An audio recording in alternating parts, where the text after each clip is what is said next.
Go. Welcome to Ethics Online.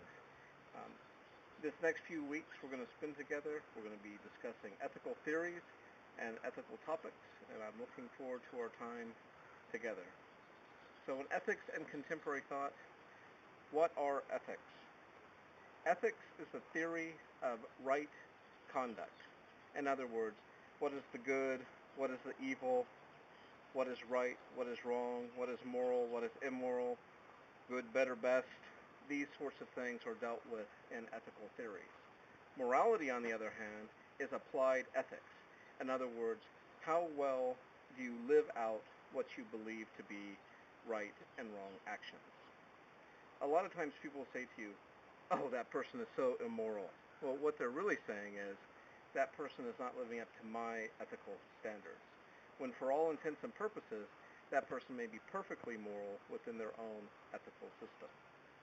Now, ethics can be divided into two major categories. There's deontological, or virtue-based ethics, and there's teleological, or consequentialist-based ethics. The teleological or consequentialist-based ethics look at the end result. What they want to see is, was more good accomplished than evil? Was more benefit than harm fulfilled? The good thing about those theories is they're very easy to measure and determine whether you made a right or wrong choice. The bad part is you don't know whether it was a good or bad choice until after you've done it and you've seen the results. The deontological or virtue-based ethics are kind of on the opposite end. What they're looking at is intention. You do certain actions or behaviors because they're right. And so what you're accountable for is your intention or why you did something, not the outcome. Now those theories are nice because you're basically responsible for what you do, not the result of your actions. Now, all the theories we're going to talk about in the class are usually fall in one or the other camps. It's a deontological, virtue-based ethics, or teleological, consequentialist-based ethics. And a few kind of have elements of both, which for you postmodernists out there, I'm sure you'll enjoy that it matters both your intention and the outcome. So I'm certain that's something we all could see the value of. Okay. Now your first project in the class is going to be to make your own ethical theory. And if you look under the projects, under the assignment section on Blackboard, it will be on your left-hand column. It should be the first tab, and if you click on it, it will give you some guidelines of what to do. And my suggestion is the first thing you need to do is to define what is good. And here's a little secret. If you can get people to define for you what good means, then you can pretty much predict what their ethical theory is. And if you can predict what their ethical theory is, you can predict what their behavior is most likely going to be. And so, what does good mean to you? When you say something is good, what are you saying? Are you saying it's pleasurable, it pleases me, it's good for me, it's good because God says it's good because it's just, it's good because it's reasonable, it's good because it brings balance, it's good because it's good for the majority? I mean, what do you mean when you say something is good? And then you have to ask yourself, do you believe there's many goods or one good? If you believe there's many goods, like I think honesty is good, I think loyalty is good, I think justice is good, I think mercy is good. Well, those are fine values, but would you place one over the other? Would you place life over truth?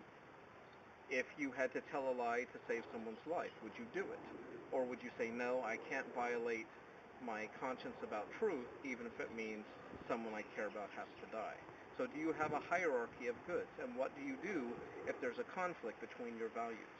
And what I'm going to do is, I want like 1 or 2 pages from you on what is the good, do you have a hierarchy of values, what do you do when goods conflict with each other, how do you live out your ethical theory in your own personal morality. And what I'm going to do is I'm going to critique that and evaluate it for you.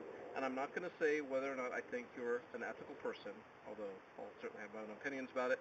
But the point is to help you be more articulate in what you believe and why. I'll point out any contradictions, and hopefully by the end of the class, you'll know more of what you believe and why, and be able to express that with clarity and conviction.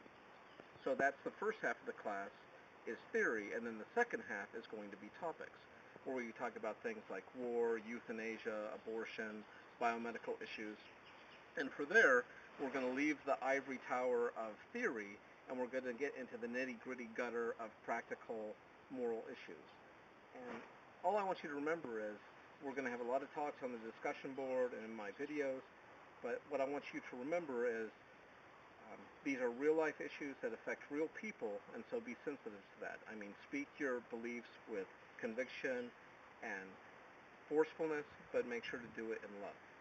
And if you're not, I'll do some monitoring in the discussion boards to help you.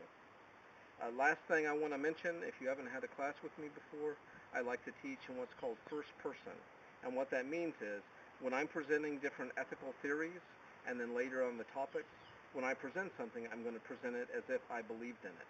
So basically, I'm going to try to convince you that these next 9 theories that I'm going to be broadcasting over the next couple days, I'm going to present them to try to convince you that that is the way to live. So the first one you're going to get is egoism, and I'm going to try to convince you that egoism is the way to go. The next one is going to be divine command theory, and I'm going to try to convince you that God's will is the way to go.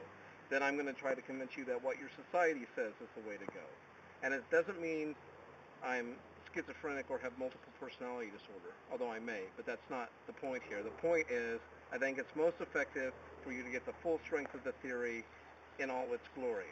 After I give you the theory and try to convince you that it's truth, then we'll critique it. We'll look at the strengths, the weaknesses, and then how it affects us personally. All right, well, I'm looking forward to our time together. Stay tuned for the next upload.